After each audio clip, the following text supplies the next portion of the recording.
ஏக இறைவனின் சாந்தியும் சமாதானமும் நம் அனைவரின் மீதும் உண்டாவதாக.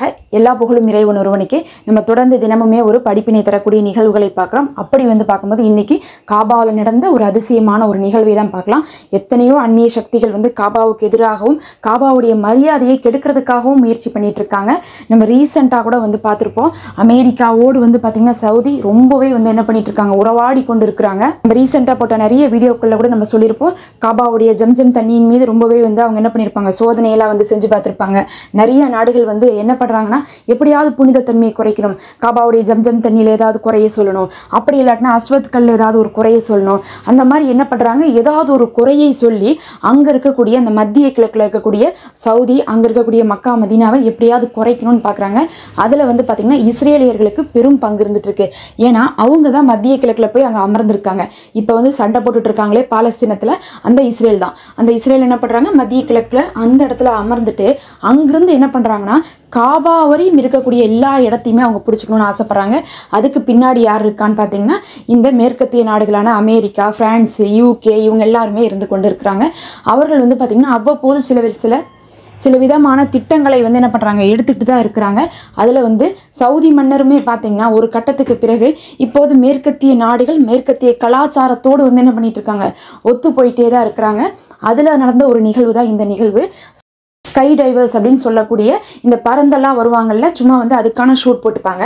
ஷூட் போட்டு என்ன பண்ணுவாங்க, பறப்பாங்க. நீங்கள் ஷார்ட்ஸ்லாம் பார்த்தீங்கன்னா நிறைய வீடியோவில் நம்ம ஸ்கை டைவர்ஸையும் பார்க்கலாம். அதேமாதிரி கடலுக்கடியில் போகிறவங்க பார்த்தா ஸ்கூபா டைவர்ஸ்ன்னு சொல்லுவாங்க. அந்த மாதிரி கடலுக்கடியில் போய் ஆராய்ச்சி செய்கிறக்கும் ஆள் இருப்பாங்க. வானத்தில் பார்த்தீங்கன்னா இந்த பேட்மேன் மாதிரியான உடை அணிந்திருப்பாங்க. பார்க்குறக்கே வவ்வால் துணி தான் அது. வவ்வால் எப்படி பறக்குது அப்படிங்கக்கூடிய கான்செப்டில் அது ஒரு துணி செஞ்சுருப்பாங்க. அந்த துணியை போட்டுட்டு என்ன பண்ணுவாங்க, அதில் தேவையான விஷயங்கள்லாம் இருக்கும். அதை போட்டுட்டு என்ன பண்ணுவாங்கன்னா மேலே பறப்பாங்க. கூடவே பேராஷூட் கட்டிகிட்டே பறப்பாங்க. எந்த இடத்துக்கு வேணுமோ அங்கே லேண்ட் ஆவாங்க. அந்த மாதிரி என்ன பண்ணலான்னு இவங்க கேட்டிருக்காங்கன்னா, நாங்கள் காபாவின் மீது என்ன பண்ண போகிறோம், லேண்ட் ஆக போகிறோம் அப்படிங்கக்கூடிய பர்மிஷனை முதல்ல சவுதி கவர்மெண்ட்டை கேட்டிருக்காங்க. நாங்கள் என்ன பண்ணுறோம், அந்த ஏரியாவை என்ன பண்ணுறோம், வலம் வரோம். வலம் நாங்கள் தரையிறங்குறோம். அது பார்த்திங்கன்னா எல்லாருக்குமே காட்டும் போது அது ஒரு ஸ்பெஷல் ஈவெண்ட்டாக இருக்கும். அதாவது ஏதாவது ஒரு விஷயம் நடந்துட்டு இருக்கும்போது, புரூஜ் கலிஃபாலாம் நீங்கள் கேள்விப்பட்டிருப்பீங்க. துபாயில் புரூஜ் கலிஃபால என்ன பண்ணியிருப்பாங்கன்னு பார்த்தீங்கன்னா, வருஷத்துக்கு ஒரு தடவை இல்லை 6 மாதத்துக்கு ஒரு தடவை ஏதாவது ஒரு நிகழ்வு நடத்துவாங்க. அந்த நிகழ்வு நடத்தும் போது அப்பப்போ மறுபடியும் என்ன பேசுவாங்கன்னா, புரூஜ் கலிஃபாவை பற்றி பேசுவாங்க. அப்போ திரும்ப திரும்ப அதை பற்றி பேசும்போது என்ன ஆகும்னா, ஒரு புகழ் கிடைக்கும் அப்படிங்கிற மாதிரியும்.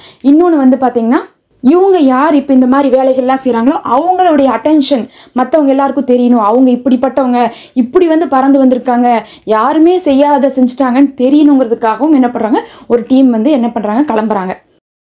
ஒரு டீம் கேட்குறாங்க, பர்மிஷன் கேட்குறாங்க சவுதி மன்னர். சவுதிகிட்ட கேட்கும்போது சவுதி முதல் மறுத்திருக்காங்க. அதுக்கப்புறம் பார்த்தீங்கன்னா அவங்களுக்கு பர்மிஷன் கொடுத்துருக்காங்க. பொதுவாக காபாவுக்கு மேலே பறக்கிறது அப்படிங்கிறது பார்த்தீங்கன்னா நிறைய பேர் சொல்கிறாங்க சாத்தியமற்றதுங்கிறாங்க. சாத்தியமற்றதுலாம் கிடையாது. கண்டிப்பாக காபாவுக்கு மேலேயும் நம்ம என்ன பண்ணலாம், நடக்கலாம். காபாவுக்கு மேலேயும் பறக்கலாம். அதுலலாம் எந்த ஒரு பிரச்சனையும் இல்லை. ஆனால் காபாவுக்கு மேலே பறந்தா என்ன ஆகும்னு சொல்லிட்டு கேட்டிங்கன்னா, காபாவுக்கு பார்த்தா ஆனால் காபாவுக்கு மேலே பறக்க விடாமல் என்ன பண்ணியிருக்காங்க, பொதுவாகவே கவர்மெண்ட் ரெஸ்ட்ரிக்ஷன்லாம் போட்டு தான் வச்சுருக்காங்க காபாவுடைய நலம் கருதி. ஆனால் இவங்க பார்த்தீங்கன்னா வெறும் ஸ்கை டைவர்ஸ் தானே, வெறும் பறந்து தானே வராங்கன்னு சொல்லிட்டு அவங்க விட்டுட்டாங்க. ஆனால் வர்றவங்க என்ன பண்ணுறாங்க, அப்படி காபாவின் மீது லேண்ட் ஆகிற மாதிரியும் அங்கே பார்த்தீங்கன்னா ஒரு சில வேலைகள் செய்கிற மாதிரி வராங்க. அவர்களுக்கு இன்ஸ்ட்ரக்ஷன் கொடுக்குறவங்களா யாருன்னு பார்த்தீங்கன்னா இந்த மேற்கத்திய நாடுகளை சேர்ந்தவங்களா இருக்காங்க. அவங்களுடைய இன்ஸ்ட்ரக்ஷன் படி என்ன பண்ணுறாங்க, இந்த ஸ்கை டைவர்ஸ் காபா மேலே இறங்குறதும் அங்கே சில நாசகரமான காரியத்தை பண்ணலான்னு வராங்க. அந்த சமயத்தில் பார்த்தீங்கன்னா அவங்க ஃபஸ்ட்டு என்ன பண்ணுவாங்கன்னா, ஹெலிகாப்டரில் வருவாங்க. ஹெலிகாப்டரில் வந்தவங்க என்ன பண்ணுவாங்க, 3 பேர் வந்திருக்காங்க. ஒருத்தவங்க குதிக்கிறாங்க. குதிச்ச உடனே என்ன ஆயிடுச்சுன்னா, காற்று பார்த்தா திசை மாதிரி இழுத்து போய் அவங்களால லேண்ட் ஆக முடியாமையே தூக்கி வீசப்படுறாங்க. அப்புறம் 2வது ஆள் குதிக்கிறாங்க. 2வது ஆள் குதிக்கும் போதே என்ன ஆயிடுது, அவங்களுடைய அந்த ஷூட்டில் இருக்குல்ல, அந்த ஷூட்டில் தீப்பத்திடுது. தீப்பத்தி என்ன ஆயிடுது, பார்க்குறக்கே ஒரு குண்டே விழுகிற மாதிரி தெரியுது. ஆனால் பார்த்தீங்கன்னா ஆக்சுவலாக அந்த மனுஷன் யார் குதிச்சானோ அவனுடைய ஷூட்டில் தான் என்ன இருக்குது, தீப்பத்தி இருக்குது. அவன் என்ன ஆகிட்டா, காற்றுல எரிய ஆரம்பிச்சிட்டான். அதை கீழே இருந்து பார்க்குறவங்களாம் பயந்துட்டாங்க. ஏன்னா இவங்களாம் காபாவை தவாப் சுற்றிட்டு இருக்காங்க.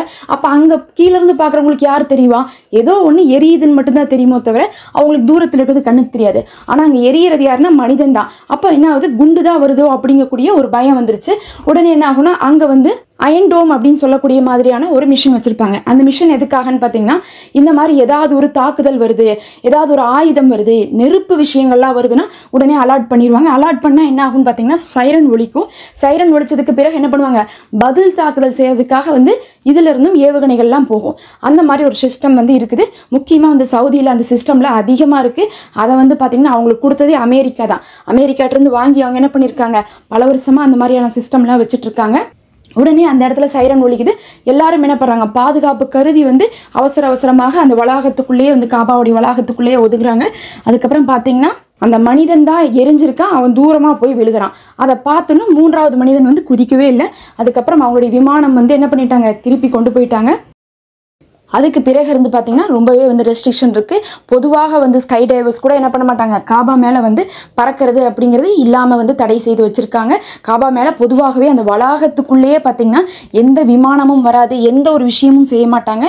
அதனால தான் என்ன பண்ணுறது இல்லைன்னா, காபாவுக்கு மேலே போய் கிஸ்வா துணியை மாற்றுறதுக்கு கூட விமானங்கள் மூலமாக வந்து இறங்குறது இல்லை. ஏன்னா வந்து விமானங்களாக என்ன பண்ண முடியும், இந்த மாதிரி ஹெலிகாப்டர் மூலமாக வந்து மேலே இறங்குறது ஈஸியாக இருக்கும். ஆனால் அந்த மாதிரி கூட இறங்காமல் படி வச்சு கீழேருந்து போய் தான் அவங்க என்ன பண்ணுறாங்க. அவ்வளோ பெரிய பில்டிங், பொதுவாக தளமே வந்து பார்த்தீங்கன்னா காபாவுடைய தளம் 7 அடியில் இருக்கும். நாம் இங்கே கீழே இருக்கோம்னா நமக்கு 7 அடியில் தான் அதனுடைய தரையே இருக்கும். அந்த தரையிலிருந்து தான் பார்த்தீங்கன்னா பெரிய பில்டிங்காக இருக்கும். அதனால் காபா வந்து நம்ம ஃபோட்டோவில் பார்த்தா கூட வந்து எப்படி தெரியும், மனுஷர்கள்லாம் வந்து அப்படி சும்மா எறும்பு விடுற மாதிரி இருப்பாங்க. அவ்வளோ பெரிய பில்டிங்கு. ஆனால் அதுக்கு மேலே போகிறதுக்கு கூட வந்து பார்த்திங்கன்னா இன்றைக்கி வரையும் வந்து ஏணி தான் பயன்படுத்துகிறாங்க. மேலே எதையுமே விடுறதில்ல. மேலே எதையாவது ஒன்று விட்டால் என்ன ஆகுனா, அவங்க ஏதாவது ஒரு நாசகரமான காரியத்தை பண்ணாங்கன்னா அது காபாவை அஃபெக்ட் பண்ணும். அது வந்து பார்த்திங்கன்னா முஸ்லீம்களுக்கே வந்து பெரும் மன தொந்தரவாக போயிடும்னு சொல்லிட்டு சவுதி கவர்மெண்ட் ரொம்பவே இப்போ எச்சரிக்கையாக இருக்கிறாங்க. அல்லாஹ்வே சொல்லிட்டான், அது வந்து பாதுகாக்கப்பட்ட இடம், அதை நாம பாதுகாப்போன்ட்டான். அதனால மக்காவுக்கு போகிறதும் அந்த காபாவை சுற்றி இருக்கக்கூடிய இடம் எல்லாமே பார்த்திங்கன்னா அல்லாஹுடைய வீடே வந்து அவனுடைய பாதுகாப்பில் நம்ம இருக்கிறதுக்கு சமமாகும். அப்படி இருக்கும்போது அதை வந்து யாராலையும் கேலி கிண்டல் செய்யவோ இல்லை வந்து நாசகரமான காரியம் செய்யவோ விடாம தான் அல்லாஹ் தடுத்துட்டு இருக்கான். அதே நேரத்தில் இந்த நிகழ்வு வேற ஒரு இடத்துலையும் நடந்திருக்குது. எப்போ நடந்திருக்கு சொல்லுங்க, வரலாற்றில் ஏனை படையோடு வந்து ஆபிரகாம் மன்னன் வரான். அல்லாஹ் அந்த சமயத்தில் அல்லாஹ் என்ன பண்ணுறான், பறவைகளை கூட்டமாக அனுப்புகிறான். அதை பற்றி சூறாவில் வந்து அல்ஃபீல் அப்படின்னு சொல்லக்கூடிய சூறாலேயே வந்து அல்லாஹ் வந்து விவரிக்கிறான். காபாவை இடிக்கிறதுக்காக ஆபிரகாம் மன்னன் ஏனை படையோடு கூட்டமாக வரான். அந்த சமயத்தில் நாம் அவனை அபாபில் போன்ற அந்த பறவையை கொண்டு நாம் சுடப்பட்ட கற்களை கொண்டு அந்த சுடப்பட்ட கற்கள் அவன் மேலே போடப்பட்டு அவன் என்ன ஆகிறான், அழிஞ்சு போகிறான். அவன் படையோட எந்த அளவுக்கு அழிஞ்சு போகிறான்னு பார்த்தீங்கன்னா, அந்த மென்று தின்னப்பட்ட வைக்கோலை போல் அவன் அழிஞ்சு போகிறான். ஒரு ஆடு மென்று போட்டால் எப்படி இருக்கும், அந்த வைக்கோலை போல் வந்து என்ன ஆகிறான், அவனும் அவன் படையும் அழிஞ்சு போகிறாங்க. இது வந்து ஒரு சான்று. அல்லாஹ் வந்து குர்ஆன்லேயே சொல்லிட்டான், அவனுடைய இல்லத்துக்கு யார் ஆபத்து கொடுத்தாலும் எப்படி வேணால் அல்லாஹ் பண்ணுவான் அப்படிங்கிறது. அதில் யோசிச்சு பாருங்க, மென்று தின்னப்பட்ட வைக்கோலாக அவங்க ஆக போது அவங்க வந்து சுடப்பட்ட கல்லை போட்டிருக்காங்கன்னு சொல்றாங்க. அந்த சுடப்பட்ட கல் அப்படிங்கிறது அந்த காலத்துல சொன்ன வார்த்தையா இருக்கலாம். ஆனா இன்னைக்கு சுடப்பட்ட கல் அப்படிங்கிறது தான் நம்ம வந்து பார்க்கக்கூடிய இந்த பாம்லாம் இருக்குல்ல, அதெல்லாம் மேலேருந்து வெடிகுண்டு போறாங்க, அது பண்றாங்க இது பண்றாங்கன்னு நம்ம வந்து கேட்டுட்டு இருக்கோம்ல. இந்த நவீன விஞ்ஞானத்துல சொன்ன வார்த்தைக்கும் அதுக்கும் பார்த்தீங்கன்னா சம்பந்தம் இருக்கும். அந்த காலத்துல அப்படிலாம் எதுவுமே இல்லை. இல்லாத காலத்திலேயே அல்லாஹ் பறவைகள் கொண்டு வந்து குட்டி குட்டி பாம் போட்டிருக்காங்க அப்படிங்கிறது விஞ்ஞானிகளே வந்து ஆச்சரியமாக பார்க்கக்கூடிய ஒரு நிகழ்வாக இருக்கு. இந்த மாதிரியான படிப்பினை தரக்கூடிய நிகழ்வுகளுக்காக மறக்காமல் சப்ஸ்கிரைப் பண்ணிக்கோங்க. இந்த வீடியோக்கு ஒரு லைக் கொடுத்து ஹைப் பண்ணுங்கள், மற்றவங்களுக்கு காட்டுறதுக்கு ஒரு பலனாக இருக்கும்.